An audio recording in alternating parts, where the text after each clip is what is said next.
बेटा, अब हम लोग जो देखने जाएंगे वो रहेगा इनफाइनाइट सीरीज। बताएंगे आप कौन से नंबर का रहा? 6।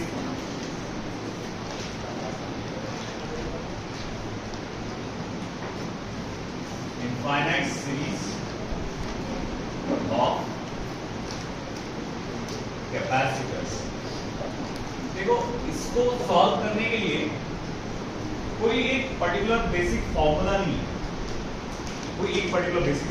है, जनरली इसमें एक तो जीबी का इस्तेमाल करते हैं हम लोग, ज्योमेट्रिक प्रोग्रेशन है ना, या फिर एक जगह पे क्वाड्रेटिक इक्वेशन का इस्तेमाल करते हैं। मेजरली ये दो चीजों का इस्तेमाल होता है, जीपी ज्योमेट्रिक प्रोग्रेशन और क्वाड्रेटिक इक्वेशन। तो ये कैसे होता है मगर देखेंगे। मिसाल के तौर पे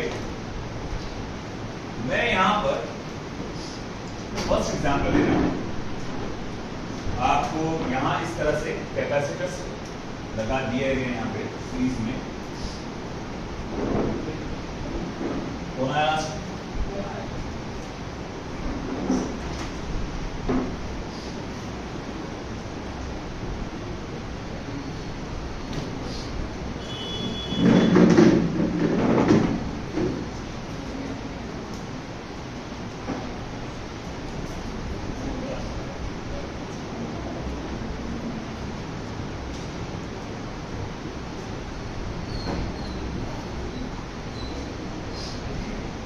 यहां पर मुझे सीरीज में बहुत सारे कैपेसिटर्स नजर आ रहे हैं। सपोज करो इसकी वैल्यू C है, इसकी 2C है, दरवाजा बंद करके है लास्ट में। इसकी वैल्यू 4C है, इसकी वैल्यू 8C है, और ये इस तरह से इंफिनिटी तक फैला हुआ है। दरवाजा बंद करो लास्ट में।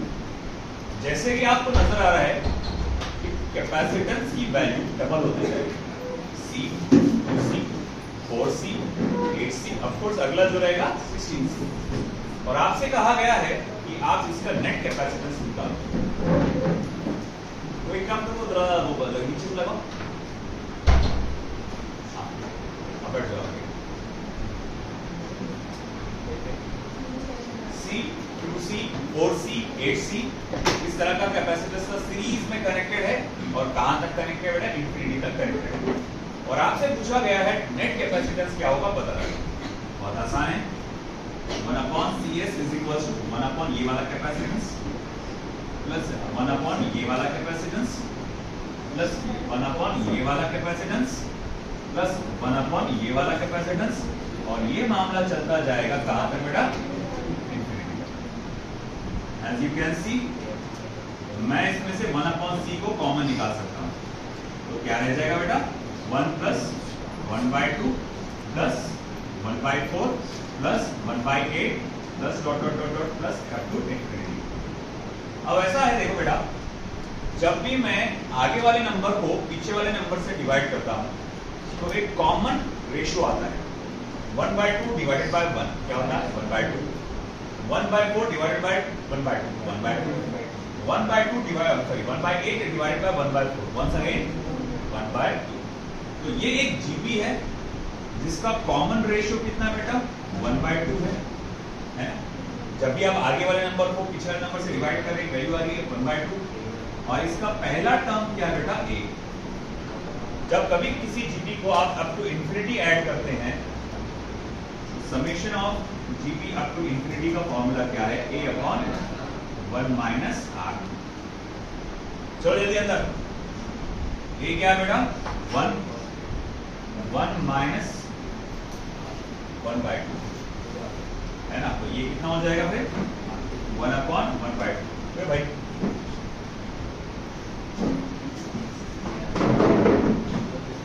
अंदर तो बोला बाहर पाना, जल्दी चलो, और दरवाजा लगा तो लास्ट में जो आ रहा है। तो देखो, ये सब चीजों को ऐड करने पे आंसर क्या आने वाला है? 2 आने वाला है। तो अब ये देखो बेटा, ये जो 2 वैल्यू है मैं यहां पर डाल दूंगा, तो यहां लिख सकता हूं मैं, देखो CS is equal to 1/CS is equal to C 1/C multiply by 1/c multiply by, मतलब ये सब चीजों को ऐड करने से आपको आंसर में क्या आने वाला है ना, ये 2 आने वाला है, ये एडिशन की वैल्यू आने वाली है 2। तो मैंने ऐड किया अराउंड 2। इसको मैं ऐसा लिख सकता हूँ, देखो CS = C/2। आया समझ में? तो यहाँ पर मैंने GP का इस्तेमाल करके कैलकुलेट किया, ज्योमेट्रिक प्रोग्रेशन।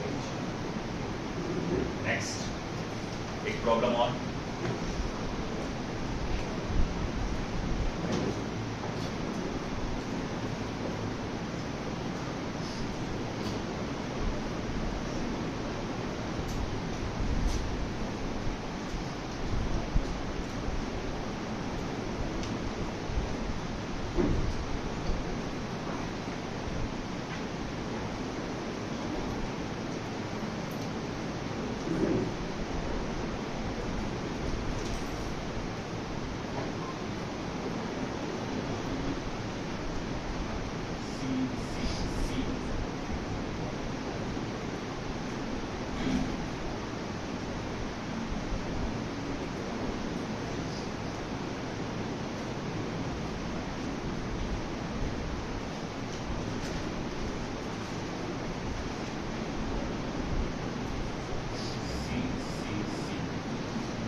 चलता रहा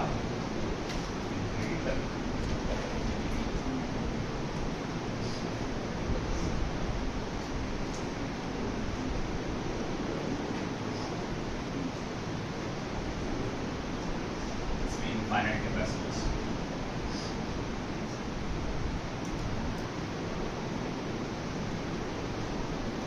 इस तरह से अरेंजमेंट है कैपेसिटर्स का। जैसे कि आप देख सकते हैं, पहले वाले ऊपर वाले ब्रांच में C, नीचे वाले ब्रांच में 2 कैपेसिटर्स है सीरीज कॉम्बिनेशन में, उसके नीचे वाले ब्रांच में 4 कैपेसिटर्स है सीरीज कॉम्बिनेशन में, उसके नीचे वाले ब्रांच में 8 कैपेसिटर्स है सीरीज कॉम्बिनेशन में।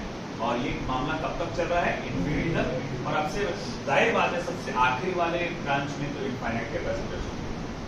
तो अगेन आपसे पूछा गया है कि आपको टोटल कैपेसिटेंस क्या होगी पता लगाना है। फर्स्ट ऑफ ऑल मैं क्या करूंगा, हर एक ब्रांच का कैपेसिटी का वैल्यू क्या होगा मैं उसे फोकस करूंगा।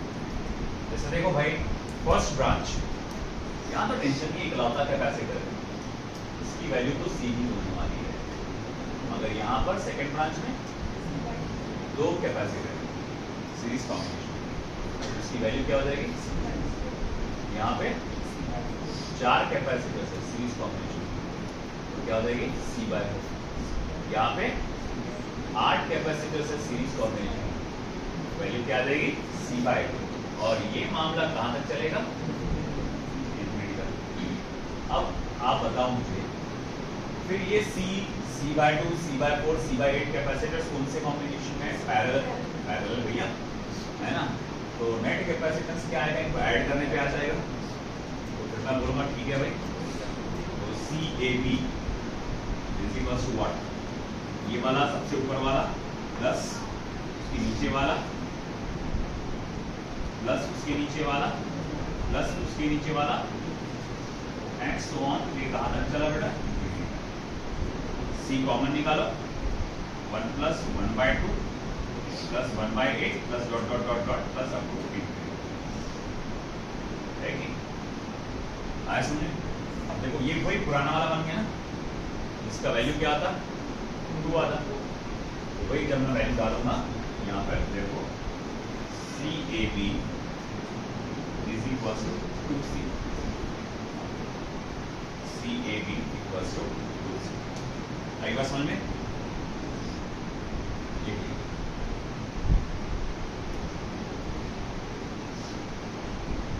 तो देखो इस तरह से इनफाइनाइट सीरीज के जो क्वेश्चंस आते हैं और उसमें आपको GP का इस्तेमाल करना पड़ता है, ज्योमेट्रिक प्रोग्रेशन, और GP का इस्तेमाल करके आपको कैलकुलेशन करना पड़ता है। Next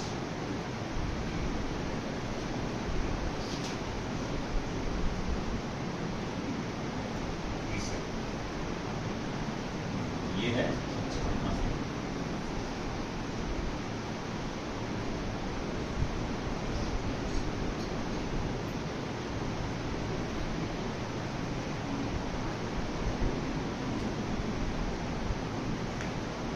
1 microfarad, 1 microfarad,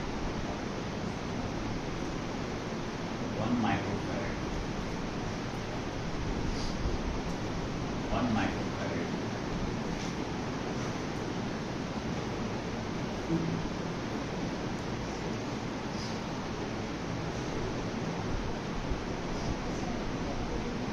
2 microfarad, 2 microfarad, 2 microfarad,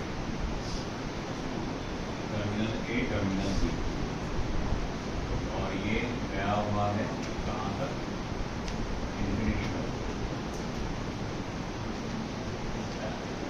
अब यहाँ पर थोड़ा सा डीपी के रूल्स बनाना मुश्किल जाएगा।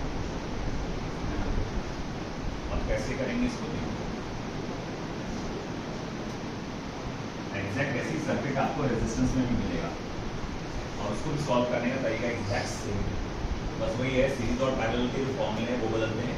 सीरीज में वहाँ पर R1 R2 आ जाता है पूरा डायरेक्ट, और पैरेलल में 1/R1 + 1/R2, बस इतनी फर्क बदलता है। अब ये देखो, ये अरेंजमेंट ये कहाँ तक के है, कर लो पहले, आपको लिख लो, क्योंकि ये इस पर फोकस बहुत जरूरी है आपका।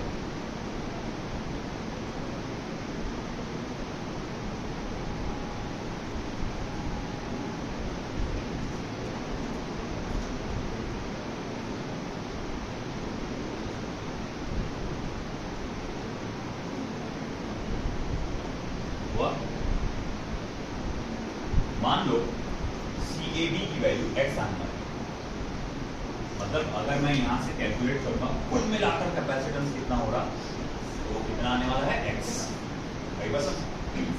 अब मुझे वो x की वैल्यू चाहिए, what could be the value of x। अब वो कैसे निकालूं, अब देखो बेटा इधर बताओ, ये कहां तक फैला हुआ है, इंफिनिटी। अगर मैं इसको यहां से तोड़ दूं, इसको यहां से मैं तोड़ दूं, मैं प्रॉपर से डायग्राम बना लेता हूं।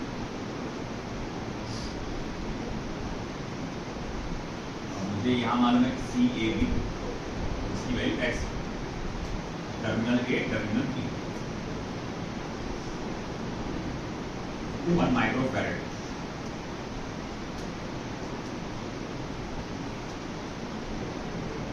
1 माइक्रोफैरेड, 1 माइक्रोफैरेड, 1 माइक्रोफैरेड,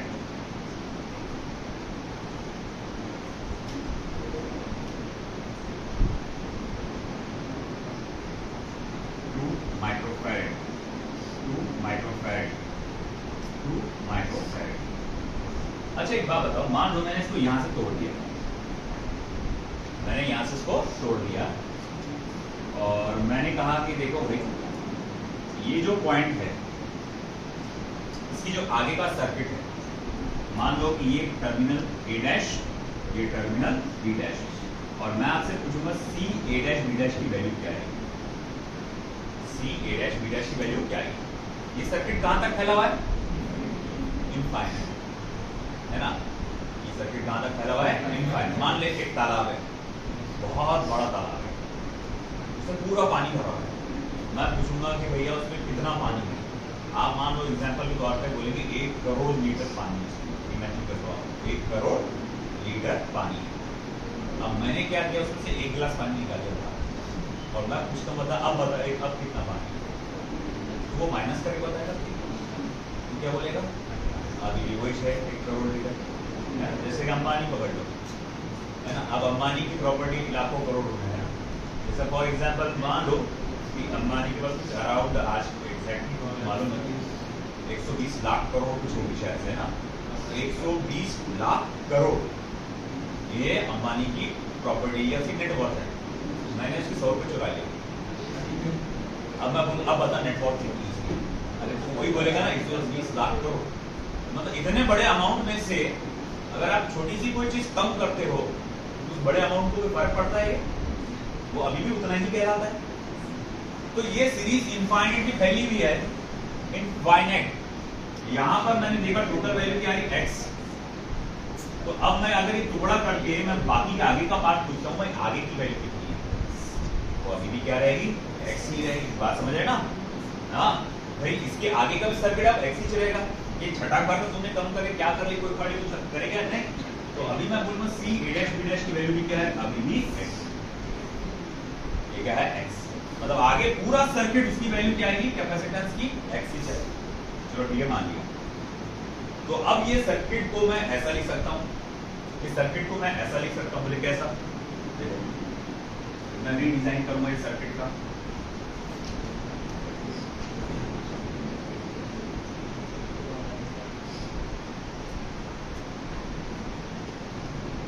ये 1 माइक्रोफैरेड जैसे कि वैसे, 2 माइक्रोफैरेड जैसे कि वैसे, और ये जो पूरे सर्किट की वैल्यू मैंने ढूंढ के निकाला, तो ये अगर सर्किट की जगह पूरे एक वैल्यू डालूंगा मैं x माइक्रोफैरेड, ये x करके वैल्यू आएगी। बात समझ रहे क्या? इसके आगे जो भी पूरा वैल्यू है वो कितना है, x है ना, तो मैं बोलूंगा अच्छा इस पूरे वैल्यू के जगह अगर मुझे एक कैपेसिटर लगाना पड़े तो उसकी वैल्यू क्या होगी फिर, x। बात समझ रहे क्या? क्योंकि इसके आगे की पूरे सर्किट की वैल्यू क्या है, भाई इधर भी देखें तो x ही है और इसके आगे भी देखा जाए तो क्या है, x। ये एक के रहने नहीं रहने से किसी को कोई फर्क पड़ता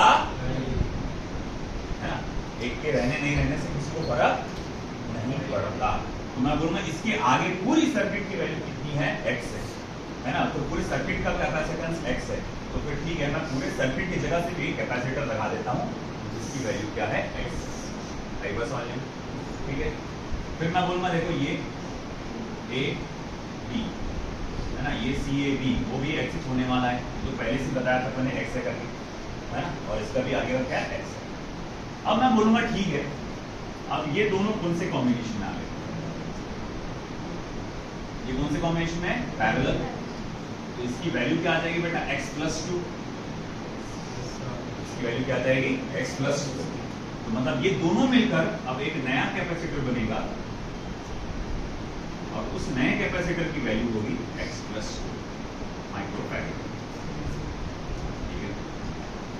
फिर उसके बाद ये 1 microfarad terminal A terminal B, तो मैं बोलूंगा ये 1 और ये क्या है, सीरीज कॉम्बिनेशन, तो आप देखेंगे 1/CAB is equals to 1/1 plus 1/x+2 microfarad. Micro लिखने की जरूरत नहीं, बस x+2 भेजो, x+2।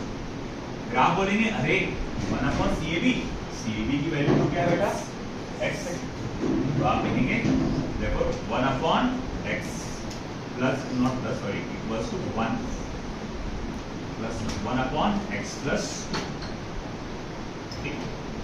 अब करो क्रॉस मल्टीप्लाई, दरवाजा क्रॉस मल्टीप्लाई करो, देखो 1/x x+2 प्लस 1/x+2। बात समझेगी बेटा, 1/x जैसे कि वैसे, cross multiply x+2 plus 1/x+2, फिर इसको भी क्रॉस मल्टीप्लाई करो, ये x+2 इधर करो, है ना, और ये x+3 हो जाएगा, x into x+3 x+2 x square plus 5x, देखो x² plus 2x minus 2 equals to 0। क्या निकल गया तुम्हारे सामने, क्या नजर आया, क्वाड्रेटिक इक्वेशन। ये बोला ना क्वाड्रेटिक इक्वेशन सॉल्व करते हैं, तो ये अब आ गया। अब उसके बाद आगे क्या बेटा, यहाँ पर आप फैक्टर्स निकालना मुश्किल जाएगा।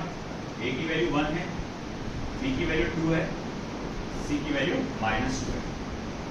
देखो x is equals to -b plus minus under root of b² -4ac upon 2a। देखो x is equals to -b मतलब -2 plus minus under root of b² यानी 2 का square 4 -4 multiply by 1 multiply by c multiply -2 upon 2 times of a यानी 2 multiply by 1। therefore x is equals to -2 plus minus देखो 2 4 सा 8, 8 plus 4 12, तो ये हो जाएगा √12 अपॉन 2। अब ऐसा है कि √12 को क्या लिख सकते हैं 2√3, 4 3 सा 12, 4 बाहर निकल जाएगा रूट के, तो 2√3 है। x is equals to -2 plus minus 2√3 upon 2। अब साफ समझ में आ रहा कि वो 2 से डिवाइड होते हैं, therefore x is equals to -1 plus minus √2। अब जाहिर बात है -1 -√3 ये वैलिड नहीं रहेगा, कैपेसिटी कभी भी निगेटिव में नहीं रहती, तो सिर्फ x इज इक्वल्स टू क्या निकलेगा, x जिसको आप CAB बोलते हैं, इसकी वैल्यू क्या रहेगी √3 माइनस माइक्रो। अगर आगे और कैलकुलेट करना है 0.723 माइक्रो है ना, √3 की वैल्यू 1.722 है ना। आया समझ में? देख लो गौर से इसमें यहाँ पर करना क्या पड़ता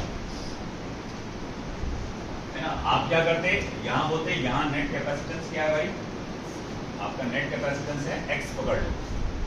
अगर मैं यहाँ से तोड़ूंगा तो उसके आगे की वैल्यू भी क्या रहेगी, x ही रहेगी, है ना। तो बोले ठीक है, यहाँ से तोड़ के भी आगे वैल्यू x ही मिलने वाली है, तो क्यों ना हो इतने सारे सर्किट की जगह एक ही वैल्यू रख दूं, मैं एक ही कैपेसिटर रख दूं x वैल्यू का। फिर ये दोनों कौन से कॉम्बिनेशन में आ गए, पैरेलल कॉम्बिनेशन में, तो ऐड करेंगे। फिर ये दोनों कौन से कॉम्बिनेशन में आ गए, सीरीज, है ना। फिर ये हमने देखा ये सीरीज कॉम्बिनेशन में आ गए, तो सीरीज कॉम्बिनेशन में आने की वजह से हमें अब ये सीरीज है और आखिरी वैल्यू है ये, तो उसको अपन CAB 1/1 plus 1/x + 2 microfarad, micro है ना, ठीक है। फिर हमने कहा अरे CAB तो x के बराबर है, फिर क्रॉस मल्टीप्लाई करके x की इक्वेशन बनाया हमने, तो इसकी कितनी आ रही है x² - 2x प्लस 2x - 2। फिर आगे का कैलकुलेशन आपको मालूम है क्वाड्रेटिक इक्वेशन। अब एग्जैक्ट एक ऐसी है, बस एक चीज का फर्क आ जा रहा है अगले सर्किट, नीचे 1 माइक्रोफैरड की कैपेसिटर आ रही है ना, नीचे 1 माइक्रोफैरड की कैपेसिटर आ रही है। तो अब क्या हो जाएगा, ऑलमोस्ट सेम सिचुएशन रहेगी, बस यहाँ पर प्लस 1/1 आएगा और फिर से एक क्वाड्रेटिक इक्वेशन बनेगी। वो मैं चाहूंगा कि आप करें, आपको वो होमवर्क दे रहा हूँ, आप बना के रखो, तैयार करके रखो सर्किट, है ना, बना के रखो चौथे वाला सर्किट, इसमें यहाँ पर जोड़ दो, है ना, चौथा सर्किट यहाँ पर 1 माइक्रोफैरड कैपेसिटर जोड़ दो।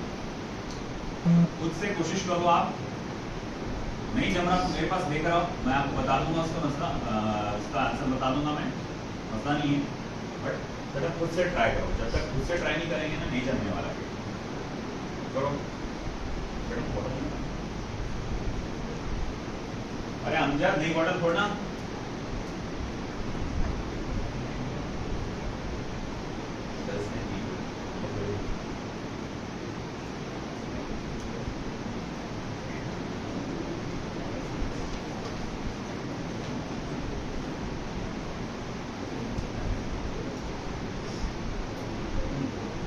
अगला क्या है, इनफाइनाइट सीरीज की बात क्या है, कॉम्बिनेशन ऑफ डायरेक्ट्रिक्स ना,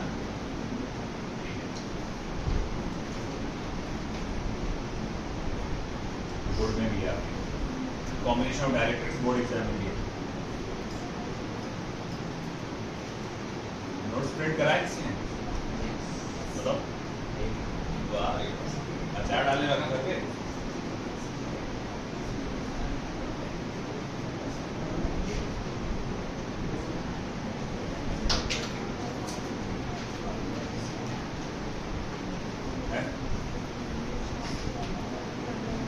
टेक्स्ट बुक है किसी के पास बोर्ड की,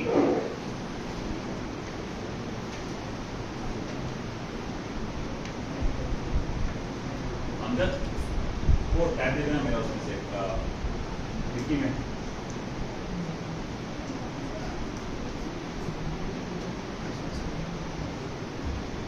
चलो हुआ बेटा, होमवर्क वाला लिखिए 1 माइक्रोफैरड, ये जोड़ दो नीचे सब जगह 1 माइक्रोफैरड, होमवर्क में फिर से सर्किट बनाओ, 1 माइक्रोफैरड जोड़ो यहाँ पे, और ये तुम्हारे लिए होमवर्क रहेगा, सेम प्रोसीजर से सॉल्व करो। नहीं समझ में आया मुझसे पूछो, मैं बताऊंगा, पूछना आगे याद से। अब हमारा आगे 7th वाला है ना,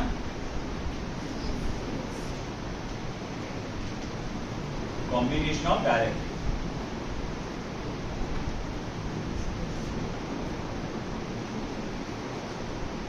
तो तुम्हारे पास एक ही कैपेसिटर रहेगा, एक ही कैपेसिटर रहेगा, उसके अंदर अलग अलग डाइलेक्ट्रिक मीडियम्स डाले हुए है ना। कभी वो dielectric area of the plates divide करेंगे, कभी वो dielectric distance between the plates को डिवाइड करेंगे।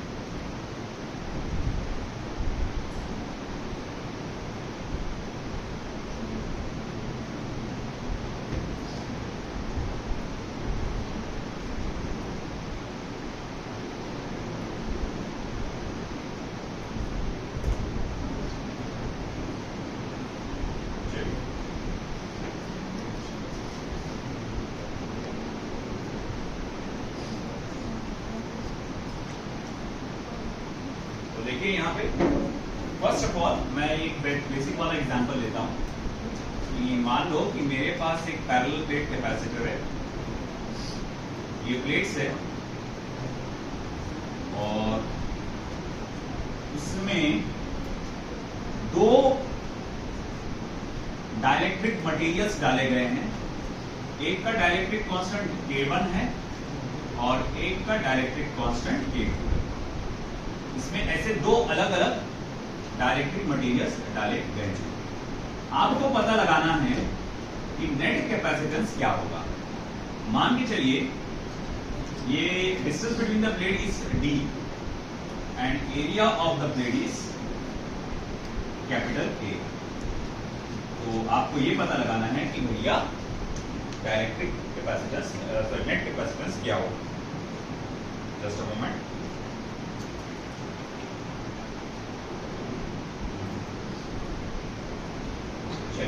अब कैसे पता लगाएंगे? देखो है तो फिलहाल ये एक ही कैपेसिटर है, तो फिलहाल एक ही कैपेसिटर, मगर उसमें दो अलग अलग मीडियम डाले गए हैं, डाइलेक्ट्रिक मीडियम। तो हम इसे ऐसा काउंट करेंगे कि ये दो एक ही कैपेसिटर नहीं है, ये दो अलग अलग कैपेसिटर है जो कोई एक पर्टिकुलर कॉम्बिनेशन में कनेक्टेड है। समझ में आ रही है बात? है एक ही कैपेसिटर, उसके ऊपर आपने डाले एक ऊपर के इसमें आधे पार्ट में अलग डाइलेक्ट्रिक मीडियम डाले और नीचे के इसमें अलग डाले। मान लो ऊपर के इसमें तुमने डाले होंगे कॉटन और नीचे के इसमें डाले होंगे सिरामिक, कोई फर्क नहीं पड़ता है ना। अब ध्यान से सुनो अच्छे से, अपने को टोटल कैपेसिटेंस कैलकुलेट करना है, तो हम इसे अलग अलग कैपेसिटर की तरह पकड़ेंगे, इसको अलग अलग कैपेसिटर की तरह पकड़ेंगे। अब अच्छा एक बात बताओ, इस दोनों कैपेसिटर का क्या सेम रहेगा?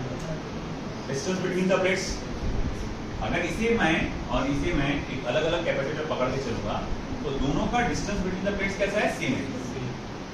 आपके ओरिजिनल कैपेसिटर क्या चीज का बंटवारा हो गया? एरिया का, है ना। इस वाले कैपेसिटर ने आधा एरिया ले लिया A/2 और इस वाले कैपेसिटर ने आधा एरिया ले लिया A/2। मेरी बात को गौर से सुने, अगर डाइलेक्ट्रिक मीडियम एरिया को आपस में बांट लेते हैं, किसको बांट लेते हैं? एरिया को। किसको? एरिया को। तो आप ये मान के चलेंगे कि वो पैरेलल कॉम्बिनेशन है। क्या कॉम्बिनेशन में है? Parallel combination. मैं आपको बताऊंगा, सब बताऊंगा कैसे हुआ ये, मगर अभी फिलहाल 2 मिनट के लिए ध्यान दो बस कि आपका डाइलेक्ट्रिक मीडियम अगर एरिया को आपस में बांटता है तो वो कौन से कॉम्बिनेशन में? पैरेलल कॉम्बिनेशन में। और वहीं अगर वो dielectric medium distance between the plates को आपस में बांटता है तो वो क्या आएगा? आपका सीरीज कॉम्बिनेशन में माना जाता है ना। तो जैसे अब आप बोलेंगे सर हुआ कैसे? जैसे मान लो कि ये एक कैपेसिटर है, ये एक कैपेसिटर है, ये अब बताओ कौन से कॉम्बिनेशन में? पैरेलल कॉम्बिनेशन में। मतलब इसकी ये लेफ्ट वाली साइड की प्लेट एक ही साथ कनेक्टेड है, राइट वाली प्लेट एक साथ कनेक्टेड है, ये वायर से कनेक्टेड है आपस में। फिलहाल ये वायर से कनेक्टेड है। मैं चाहूं तो ये वायर से कनेक्ट करने के बजाय डायरेक्ट ये प्लेट को इसके ऊपर टच कर सकता हूं, मैं डायरेक्ट ये प्लेट को इसके ऊपर टच कर सकता हूं, है ना। मैंने डायरेक्ट इसको टच कर दिया। देखो ये ऊपर वाला कैपेसिटर C1, नीचे वाला कैपेसिटर C2, इसका खुद का डाइलेक्ट्रिक कांस्टेंट K1 होगा, इसका खुद का डायरेक्टेड कांस्टेंट K2 होगा। देखो ये अरेंजमेंट बिल्कुल इसके जैसे दिख रहा है कि नहीं दिख रहा है कि नहीं? तो देखो ये आपके पैरेलल कॉम्बिनेशन की तरह है। ठीक है, चलो भाई माना ये पैरेलल कॉम्बिनेशन की तरह है, तो मैं ये जानना चाहता हूं कि CAB क्या होगा। तो CAB तो होगा C1 प्लस C2 होगा, C1 प्लस C2, क्योंकि ये दो अलग अलग कैपेसिटर मान के चला मैंने इसको दो अलग अलग कैपेसिटर मान के चला। तो बोले अब कैसे फिर? तो C1 का फॉर्मूला क्या रहेगा, सबसे पहले वो देखो। तो C1 इज इक्वल टू रहेगा A/2 epsilon 0 K1 divided by D। अरे भाई कैपेसिटेंस का फॉर्मूला क्या होता है? कैलकुलेट किया एप्सिलॉन 0 K/D। नहीं समझा? और एक सिंगल आपका कोई कैपेसिटर हो जिसके बीच में एक डाइलेक्ट्रिक मीडियम जिसका डाइलेक्ट्रिक कांस्टेंट K भरा हुआ है, ये टर्मिनल A है, ये टर्मिनल B है। आपसे पूछा जाएगा भैया जरा बताना तो यहाँ पर इलेक्ट्रिक कैपेसिटेंस कितना आएगा? तो आप बोलेंगे C is equal to A epsilon 0 K/D। क्या बोलेंगे आप? A epsilon 0 K/D। तो वैसे ही मैं बोलूंगा इसका क्या आएगा? तो बोले इसका एरिया क्या है? इसका एरिया A/2 है, एप्सिलॉन 0, इसका डाइलेक्ट्रिक कांस्टेंट क्या है? K1 है upon distance between the plate. अच्छा ठीक है, फिर C2 कितना रहेगा? आप बोलेंगे A/2 epsilon 0 K2 divided by D। अब ये कौन से कॉम्बिनेशन में है? पैरेलल, तो इनका एडिशन हो गया। तो जान बता दो यहाँ पर वैल्यू। तो CAB is equal to A/2 epsilon 0 K1 divided by D plus A/2 ओ भैया A/2 epsilon 0 K2 divided by D। देखो CAB इक्वल टू कॉमन चीजों को बाहर निकालो, तो A एप्सिलॉन 0 अपॉन 2D, ये एप्सिलॉन 0 बाहर निकला, 2D भी बाहर निकला, अंदर क्या बच गया बेटा? K1 plus K। ये हमारे पास आ गया CAB की value, A epsilon 0 upon 2D K1 plus K। आया समझ में? ये लो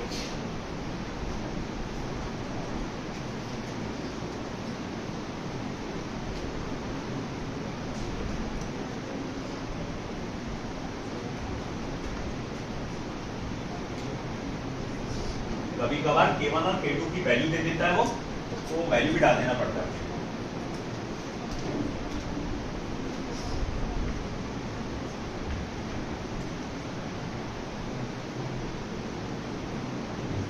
जैसे एक प्रॉब्लम ऐसा था, इस सिचुएशन में K1 की वैल्यू 1 थी और K2 की वैल्यू 2 थी। K1 की वैल्यू 1, K2 की वैल्यू 2। तो फॉर्मूला ये जाएगा पूरा आखिरी में, बस K1 की वैल्यू को यहाँ पर 1 डालना पड़ेगा, 2 डालना पड़ेगा, 1 प्लस 2 3, तो ये फॉर्मूला हो जाएगा 3A epsilon 0 upon 2D।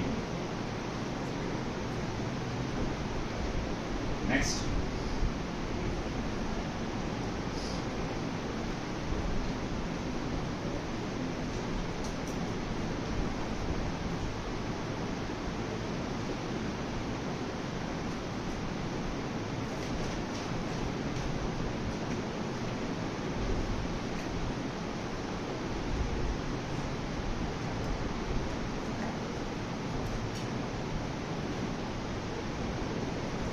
Terminal A terminal B है ना। अब ये दो, हाँ जाहिर बात है ये समझ में आ गया हमारे कौन से कॉम्बिनेशन में? सीरीज कॉम्बिनेशन है ना। अब यहाँ पर जो डाइलेक्ट्रिक मीडियम है वो किसे डिस्ट्रीब्यूट कर रहा है? एरिया को। देखो तो एक बार,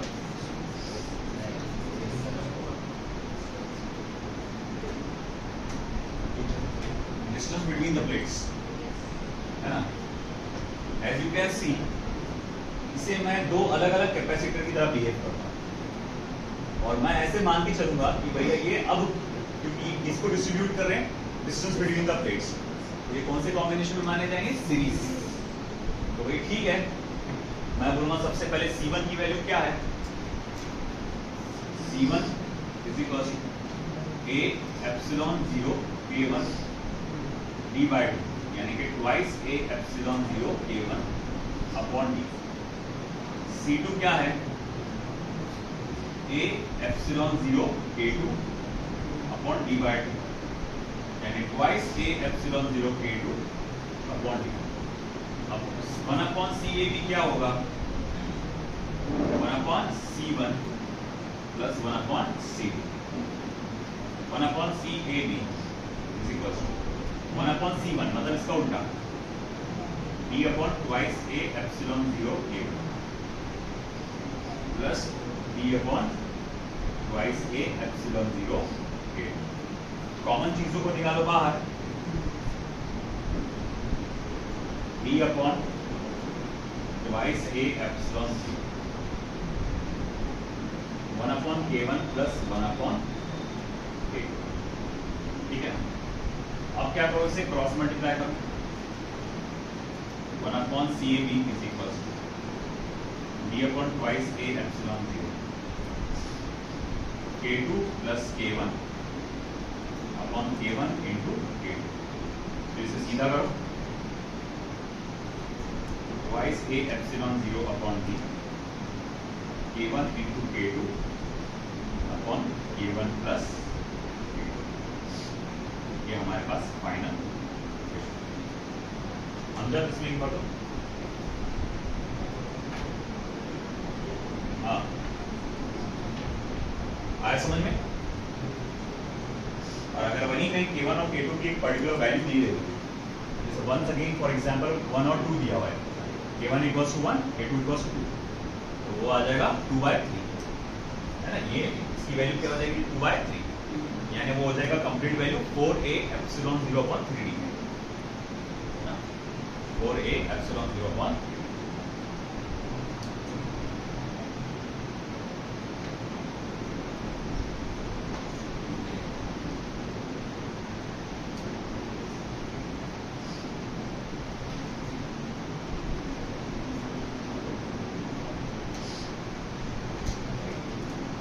स्टेट बोर्ड में एक क्वेश्चन दिया हुआ है कि नेट इक्विवेलेंट कैपेसिटेंस कैलकुलेट करिए, और ये आपको इस तरह से डायग्राम दिया हुआ है।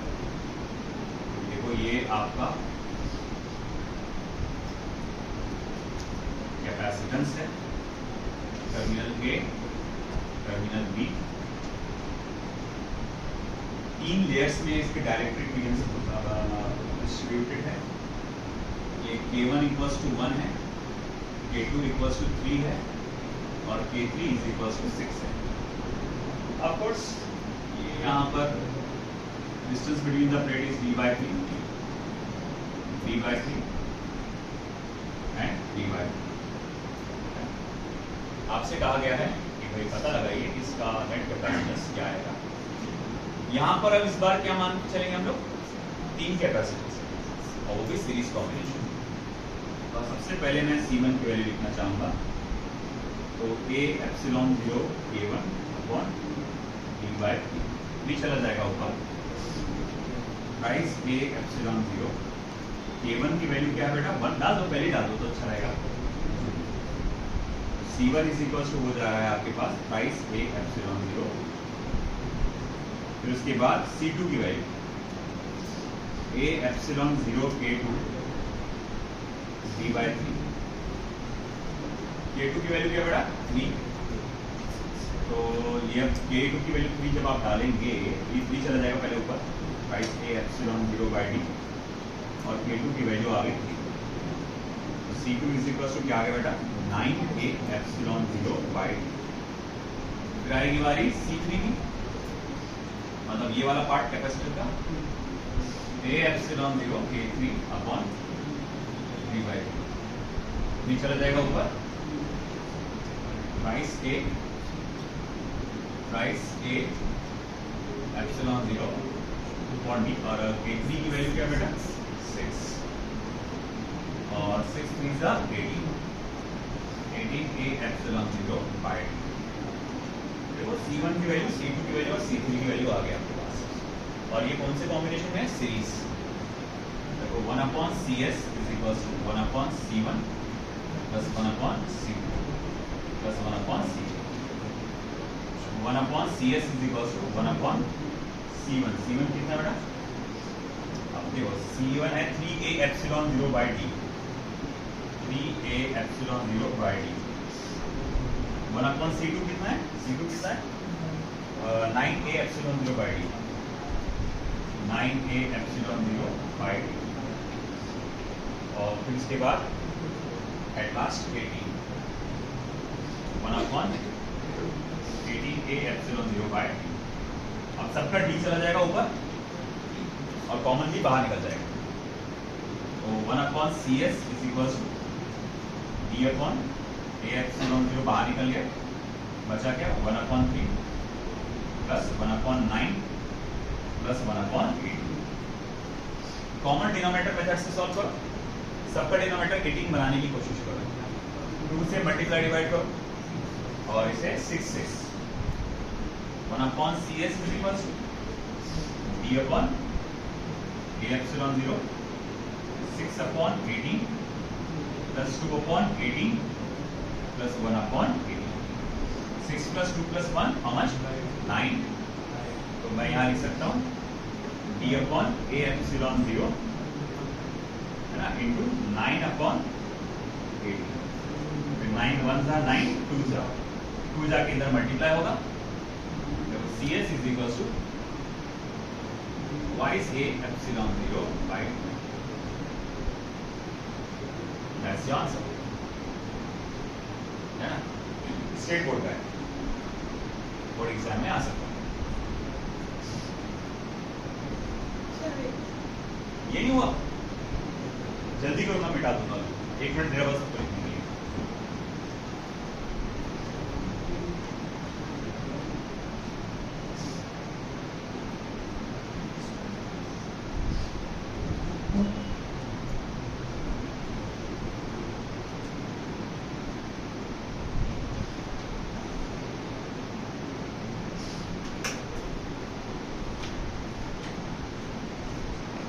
अगला क्वेश्चन भी स्टेट बोर्ड का ही है,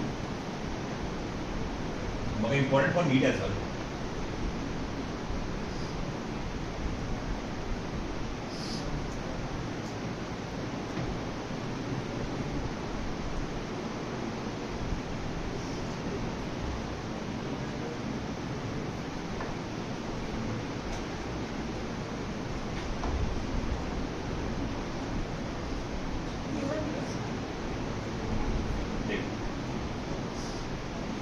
problem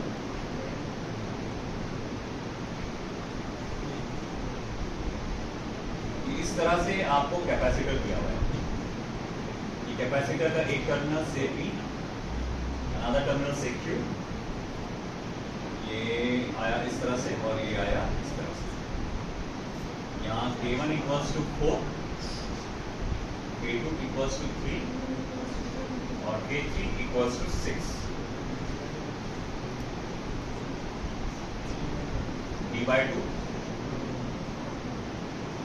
D by 2 A by 2 A by 2। क्या लगता है यहाँ 3 कैपेसिटर्स हैं,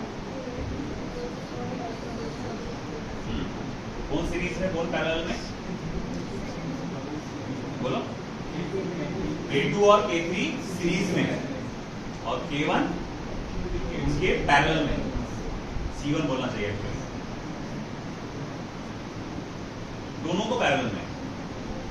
तो मैं इसको ऐसा कह सकता हूं, ये सर्किट इक्विवेलेंट सर्किट अगर इसका बनाऊं, मान लो कि ये एक कैपेसिटर C1 है, ये C2 है, ये C3 है, तो C2 और C3 सीरीज में, तो ये आ गया C2 और ये आ गया C3, ये सीरीज में आ गया। और C1 जो है इन दोनों के साथ आ रहा ना, दोनों के साथ पैरेलल में,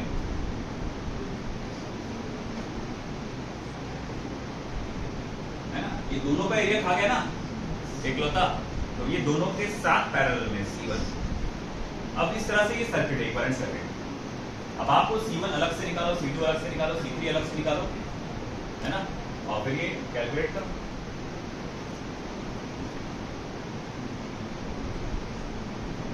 C1 equals to A, area आ रहा है, डिस्टेंस B बराबर है A epsilon 0 K upon T, K1 upon T, ठीक है। C1 is equals to A epsilon 0 या फिर that is equals to A epsilon 0, K1 की वैल्यू 4 है इनटू ट्वाइस, ये हो जाएगा ट्वाइस A एप्सिलॉन 0 अपॉन, ये हो गई C1 की value. Twice a epsilon 0 by. अब रही बात C2 की वैल्यू, इसका एरिया भी आधा हो गया और साथ ही साथ है ना डिस्टेंस भी आधा हो गया। तो अगर मैं C2 की बात करूं तो C2 is equal to A/2 epsilon 0 K2 upon D/2। इसका एरिया भी हाफ है और डिस्टेंस भी हाफ है। इसका सिर्फ एरिया हाफ था इसलिए नीचे A2 आया था। बात समझ रहे क्या? इसका डिस्टेंस D जैसे कि वैसे ही है, ये पूरा डिस्टेंस क्या आएगा? D आएगा ना, वो D/2 है। डिस्टेंस D जैसे कि वैसे ही है, सिर्फ एरिया हाफ हुआ है। तो A एप्सिलॉन A की जगह मैंने A/2 लिया, एप्सिलॉन 0 K1 अपॉन D। अब देखो ये C2 में A भी आधा, डिस्टेंस भी आधा, तो ये 2 और 2 क्या आ जाएंगे? कैंसिल। बचेगा सिर्फ A एप्सिलॉन 0 अपॉन D और K2 की वैल्यू कितनी बेटा? C2 is equal to twice A epsilon 0 by 2। इसको ले लो इक्वेशन नंबर C3 की बारी। A/2 एप्सिलॉन 0 K3 D/2, 2 और 2 हो गया cancel. C3 is equal to A epsilon 0 K3 की वैल्यू क्या बेटा? 6 upon 6 is equal to 6A epsilon 0 by 2। Equation number थोड़ा आसानी के लिए A epsilon 0 D upon D को अगर मैं C पकड़ते चलूं तो C1 को मैं 2C बोल सकता हूं, C2 को मैं 3C बोल सकता हूं और C3 को 6C बोल सकता हूं आसानी के लिए, ताकि मैं पूरा अच्छे से कैलकुलेशन करूंगा, बाद में C की वैल्यू डाल दूंगा। तो चलो अब C2 और C3 सबसे पहले कौन से कॉम्बिनेशन में? सीरीज। तो मैं सबसे पहले इन सीरीज कॉम्बिनेशन की वैल्यू निकालूंगा, क्योंकि ये आपके सीरीज कॉम्बिनेशन में, तो इसकी वैल्यू CS आएगी। तो CS is equal to C2 into C3 upon C2 plus C2, यानी कि भैया ये क्या हो जाएगा? 3C इंटू 6C क्या हो जाएगा? 18C square upon 9C। अरे 3 6 का कॉम्बिनेशन 2 देता है, याद है ना? तो CS इज इक्वल टू क्या हो जाएगा? 2C। तो ये वैल्यू हमको मिलने वाली है, जैसे ये आई तो CS इज इक्वल टू यहां पर आएगा 2C। ठीक है, अब ये CS और ये C1 कौन से कॉम्बिनेशन में बेटा? Parallel combination. तो मैं यहां लिखूंगा CAB, जो फाइनल है आपका वो है CS प्लस C1, इनका सीरीज और वो C1 पैरेलल में। अच्छा ठीक है, तो CS कितना बेटा? 2C और प्लस C1 को अपन ने क्या बोला हुआ है? 2C बोला हुआ है। तो CAB इज इक्वल टू क्या हो जाएगा बेटा? 4C, यानी कि CAB is equal to 4A epsilon 0 by 2। आखिर में आपको C की वैल्यू भी डालना पड़ेगा, 4A एप्सिलॉन 0 बाय 2। आई बात समझ में? है ना? तो ये प्रोसीजर है सॉल्व करने का। कर लीजिए सॉल्व।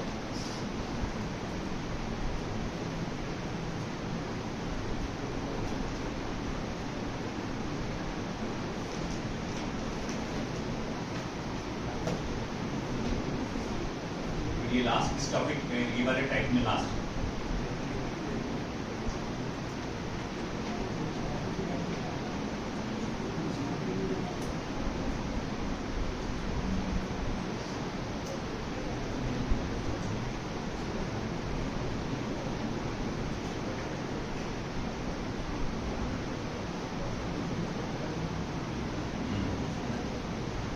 कोई नंबर से दे रहा ना, सिर्फ वो दे रहा K1 K2 अब बताइए K1 और K2 कौन से कॉम्बिनेशन में?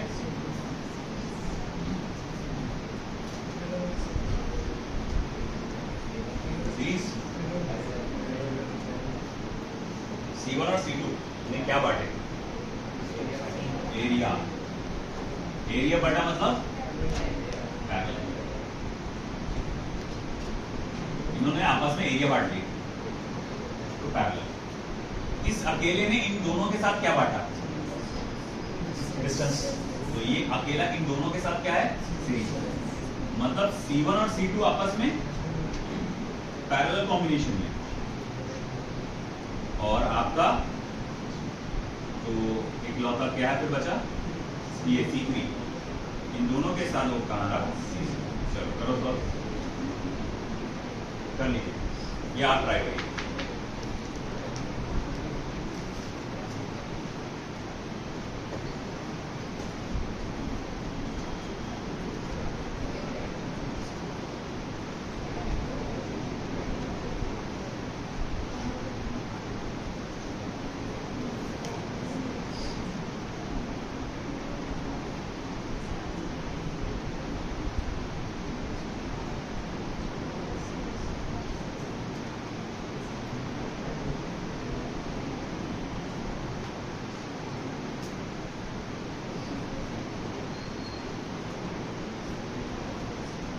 सभी के पास प्रिंट आ जाना चाहिए, इतनी लापरवाही।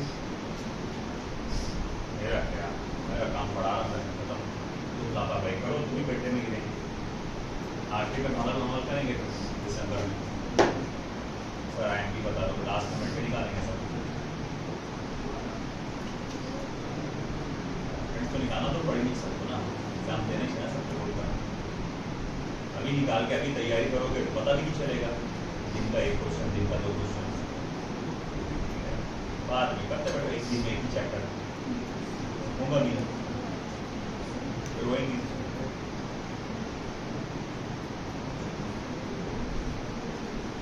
लिख के ले लो 10 बजे की ना रोएंगे अगर नहीं सुनता, तो जल्दी रो देते ना, तो अगर नहीं सुने ना लिख कर ले लो मेरे से, नहीं रोए तो बोलना कहना दिसंबर जनवरी, तुम नहीं सुन रहे ना, अभी मेरी कितनी बार बोल रहा मैं, हर बार बोल प्रिंट निकालो अभी से करो, प्रिंट निकालो अभी से करो, नहीं सुन रहे।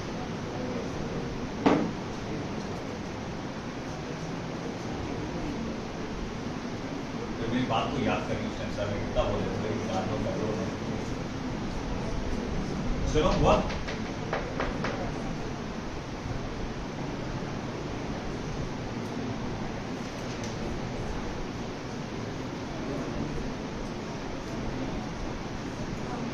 C1 C2 C3 की वैल्यू लिखो पहले।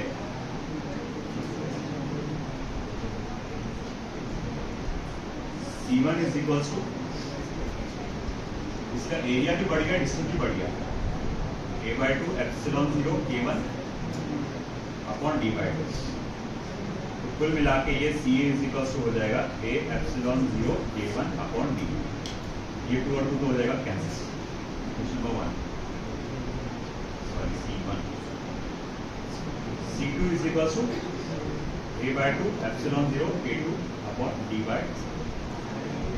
Therefore C2 is equals to a epsilon 0 K2 upon D। Question number, अब ये बारी C3 की, इसका क्या बटा, एरिया तो जैसे वैसे इंटैक्ट है, सिर्फ क्या बदला है इसका डिस्टेंस, तो a epsilon 0 K3 डिस्टेंस हो जाएगा d/2, 2 चला गया ऊपर, 2a epsilon 0 K3 upon D। Question, सबसे पहले इन दोनों को सॉल्व करो। ये कौन से कॉम्बिनेशन में है, पैरेलल कॉम्बिनेशन। इसकी वैल्यू क्या है, Cp is equals to C1 plus C2। तो C1 कितना है, a epsilon 0 K1 by a epsilon 0 K1 upon d, और ये है a एप्सिलॉन 0 K2 अपॉन। इसमें से a epsilon 0 by d common निकाल सकता हूं मैं, बच जाएगा K1 प्लस, ये आ गए Cp की वैल्यू। अब ये Cp सीरीज में आ जाएगा C3 के साथ, है ना, इसके साथ सीरीज में आ गया ना ये। फिर अब आगे क्या, 1/CAB 1/CP plus 1/CP 1/CAB equals to 1/CP इसको उल्टा डायरेक्ट मैं उल्टा लिख देता हूँ, डी अपॉन ए एप्सिलॉन 0 K1 प्लस K2, और इतनी का उल्टा क्या आएगा, D upon twice a epsilon 0 K3। Common चीज को बाहर निकालो, डी अपॉन ए एप्सिलॉन 0 बाहर निकला, 1 upon K1 plus K2 plus 1 upon 2K। अब करो cross multiplication, 2K3 plus K1 plus K2, तो फिर 1 अपॉन CAB इक्वल्स टू, इधर का हो गया पुराना, सभी का हो गया, यहां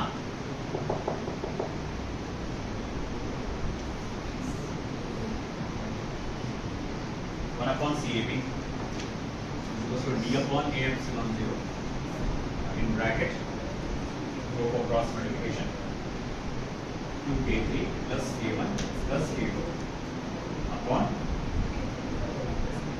2K3 into K1 plus K2।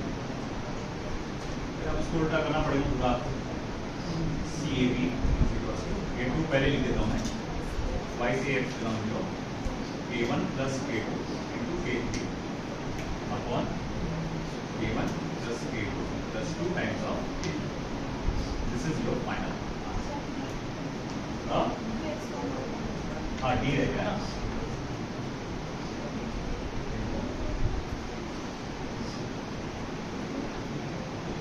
ठीक है। ये था आपका डाइलेक्ट्रिक्स के कॉम्बिनेशन का, अभी भी 2 बचे बचे, 2 बचा ही है अभी। एरिया, सॉरी एरिया नहीं, सॉरी वो अरेंजमेंट ऑफ